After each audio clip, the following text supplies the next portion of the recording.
First வேப்பங்கொட்டை எடுத்துக்கலாம். எடுத்து குச்சி இதை எடுத்துக்கலாம். அப்புறம் கறிக்கட்டை எடுத்துக்கலாம். வாங்க ட்ரை பண்ணி பார்க்கலாம். ஃபஸ்ட்டு வேப்பங்கொட்டை வச்சுக்கலாம். வச்சுட்டோம். இப்போ குச்சி எடுத்து குட்டிக்கலாம்.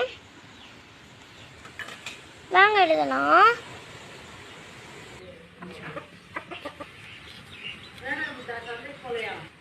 எழுதியாச்சு. இப்போ கறிக்கொட்டையை தூக்கிக்கலாம்.